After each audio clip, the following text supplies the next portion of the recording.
His survival strategy, light in the dark, patience in times of hunger, reflects something human. We also strive for light when everything around us seems black. We also have invisible weapons: intelligence, deception, perseverance. Perhaps that's why the viperfish fascinates us so much. It's not just a monster, it's a mirror. Far beyond the reach of sunlight, in the pressurized realm of the Pacific basins, there lives a creature that looks like it was created by nightmares. It's small, barely the length of a human forearm, but every inch of its body screams predation. This is Chauliatus macuni, the Pacific viper fish, a monster spawned by darkness whose fangs are longer than its own brain. The first thing that catches your eye when you see a viper fish is its teeth, translucent, curved like glass needles, so long that they do not fit in its mouth. When the jaws close, they slide into the recesses on either side of the head like a sheathed weapon. If it had been a human, his teeth would have pierced the skull. But here in the midnight zone, biology combines horror and efficiency. Its body is silver-black, covered with scales that cast a faint metallic sheen. There are several luminous dots on the sides of the body, called photophores, which emit cold blue light. They are not intended for decoration. It is a weapon of deception. The viperfish uses them to accentuate its silhouette, blending perfectly into the dark background. For its prey, the viperfish becomes invisible until it is too late. It can open its mouth almost 90 degrees, instantly turning from a slender creature into a monster.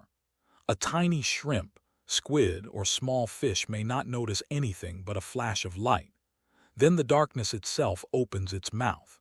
His lower jaw pushes forward with a mechanical click, and these glass-like fangs pierce the victim before he even has time to realize what has happened. Unlike many predators, the viper does not need to chase prey. She attacks from ambush. Her muscles are thin and designed for sudden jumps in speed. She can hurl like a torpedo, hitting prey with a force that seems incredible for her size. And when he bites, those fangs don't just stick in, they lock together, ensuring that nothing escapes. But perhaps the strangest thing about this creature is its light. Glowing organs are faintly flickering on his stomach and along his jaw. Biologists believe that the Pacific viperfish uses them to communicate, signaling potential partners or confusing rivals. In a world devoid of sunlight, light itself becomes a language, a code of life and death. The light also attracts prey. There is a small glowing bait on the lower jaw of the viperfish, similar to the famous anglerfish, but simpler and more sinister. He gently moves the bait, imitating the dance of plankton. Curiosity kills quickly in the depths of the sea. The Pacific viperfish lives where the pressure presses on steel and the water temperature is close to zero. At a depth of 1,200 meters, time flows differently. There is complete silence here. There is no sunlight. There is no shadow. Only creatures created from extremes, translucent, flexible, almost alien.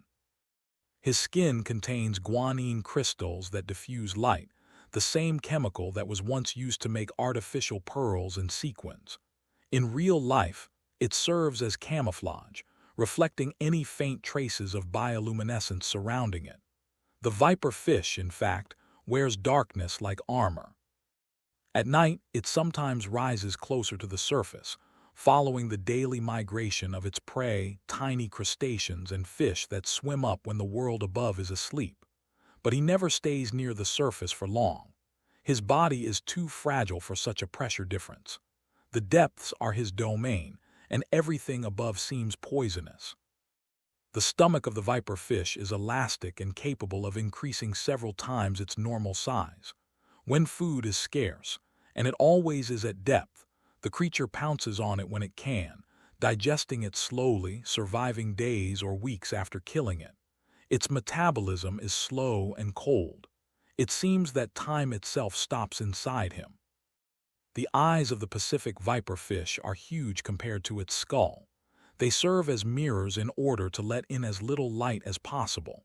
Some scientists suspect that the viperfish can distinguish bioluminescent traces, a faint glow left by other creatures, as if reading invisible ink in the dark. At depth, vision becomes the art of recognizing ghosts. There is something philosophical about this. The viperfish lives in a world that is defined by the absence of light, warmth, and comfort, but at the same time it thrives. This is proof that even in non-existence, life acquires structure, beauty, and purpose. This teaches that darkness is not emptiness. It's an ecosystem, a survival orchestra playing at the edge of the possible. And yet, despite its horror, the face of the viperfish seems human. If you look closely, it seems that the open jaw and glazed eyes express something like a grin. Of course, these are not emotions but design. But the illusion unsettles us. It is a reflection of our own fear of what lies beneath us, both in the ocean and in our minds. When the Pacific viperfish is caught and brought to the surface, it dies almost instantly. Her body is bursting. Her organs are being destroyed. It is an inhabitant of the depths of the sea, and like a mystery, it cannot survive exposure. It's as if the darkness itself keeps him alive and punishes any attempt to reveal him. If humans could live down there, we would see a theater of glowing predators, each of which is adapted to outsmart and survive. The viperfish would be one of the main characters, elegant, skillful, and frighteningly calm, a ghost in perpetual motion. It's easy to think of such creatures as aliens, but they are our cousins in a grand experiment of evolution. The ancestors of vipers swam the oceans of the earth long before mammals came to land. It's older than our myths, older than our fear of monsters. At the bottom of the Pacific Ocean, this silver thread of hunger continues its ancient vigil. Lights flicker, jaws snap, and another little life disappears into the endless darkness. The ocean is indifferent to beauty and mercy, but behind his cruelty lies perfection. The Pacific viperfish is living proof that evolution can turn horror into elegance and light into a weapon. Support this channel if you want more stories from the underworld, where darkness is not death, but the beginning of something much stranger.